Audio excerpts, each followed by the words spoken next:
Hey, what's up, everybody? This is Charleston, and welcome you guys to another episode of the Dreamerspro Show, where we cover everything from sports, hot topics, classic debates, entertainment, and we give you guys a first perspective on things and how we see them. And today we got a pretty interesting episode for you guys. We want you guys to stick around for it, but please make sure you like the video and subscribe to the channel. So today, we're going to be talking about my man, Kawhi Leonard, right? We're going to be talking about my man, or as the way, Stephen A. Smith says it, Kawhi Leonard, with his New York accent, with Kawhi Leonard. But today we're going to be talking about Kawhi. Now, as y'all know, I've tried to be as objective as I can about my favorite player in the NBA. As y'all know, Kawhi Leonard is my favorite player. But I was one of the people, especially at the beginning of the season, that was expressing some concern for the way that he's been playing. When he started the season, he played 2 of the first 4 games, and then he came off the bench, and then he missed about 8 games, I think, to knee management.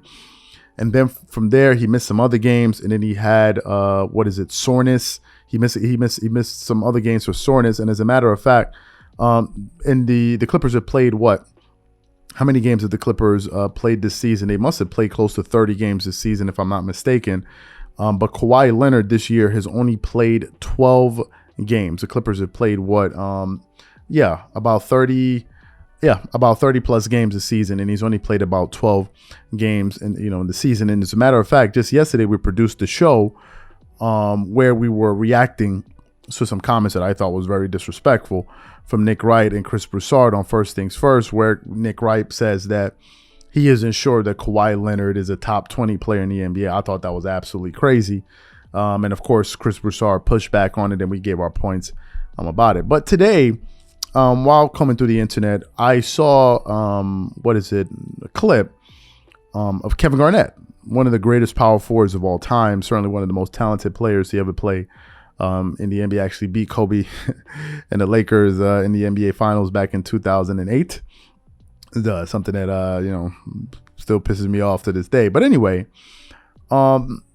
he was talking, and he gave a very, very interesting take on Kawhi Leonard and basically the people that may be a bit critical of him. So what we want to do is we want to play what Kevin Garnett had to say here about Kawhi Leonard and how we need to view him.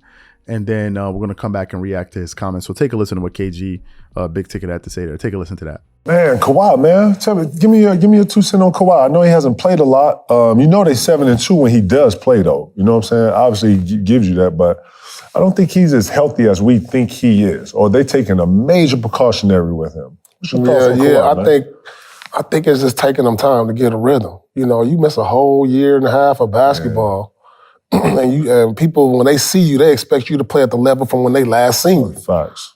And it don't work like that. No.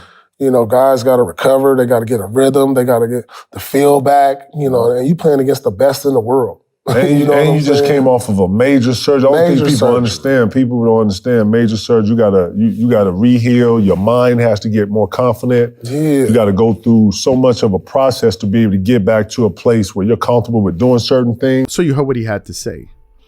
One of the first things he said was that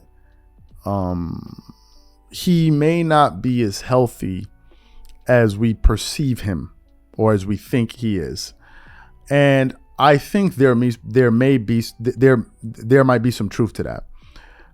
The thing, however, that causes doubt in some of the Kawhi Leonard supporters is the fact that, number one, Kawhi is a very, very private person. He doesn't talk.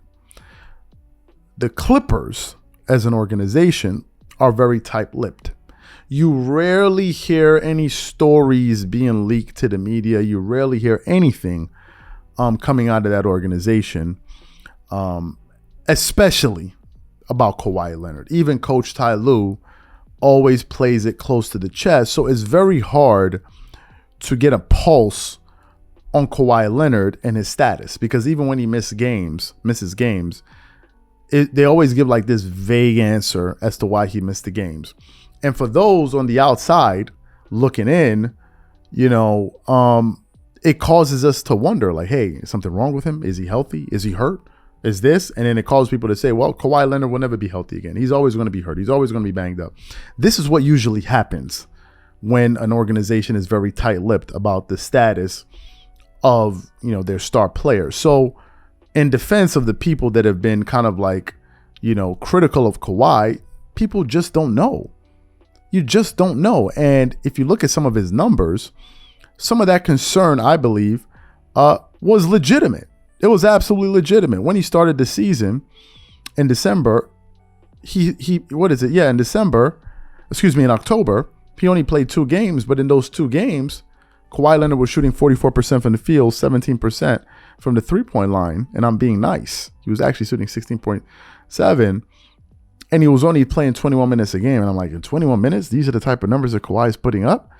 Then the subsequent month, his minutes went up by 2 minutes, and he was scoring 8 points per game, shooting 40% from the field, shooting 11% from 3, and barely getting over 2 rebounds and only 4.3 assists.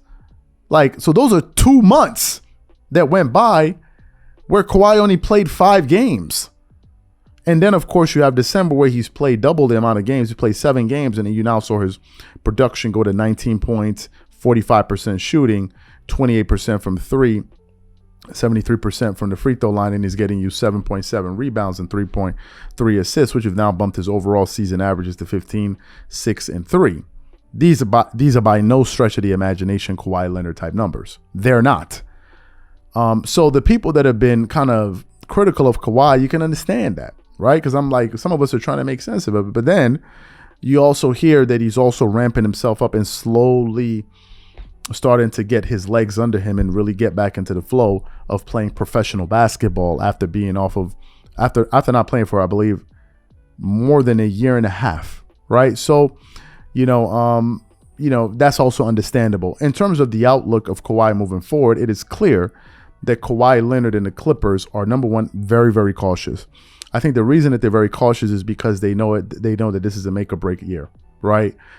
They have to deliver results this season. There's no question about it. This will be the 4th year into this Kawhi Paul George experiment. They got to make it work. And I think that they're doing everything in their power, no matter how annoying it could be or disappointing it can be to some of the fans, to ensure that Kawhi Leonard is ramped up at the right time and firing on all cylinders heading into the playoffs. But most importantly, they want to make sure that he's 100% available for the playoffs, right? And I think it's going to put a tremendous amount of pressure on Kawhi, because if he is playing at a high level lead heading into the playoffs and he's going to be available, it's going to put so much pressure on him to deliver. Now, I think Kawhi has it in him because I've seen him do it before, but it's going to be a tall order, right? And they're really, really building up the expectation for him and the Clippers. So I guess we just have to wait and see how things ultimately pan out. But really, the question to the audience is, number one, what do you think about what KG is saying? And number two, do you think that the strategy that the Clippers are using is ultimately going to bode well for the Clippers at the end of the season? Whatever you guys think, please leave your thoughts and comments in the comment section. We catch you on the next show. Peace.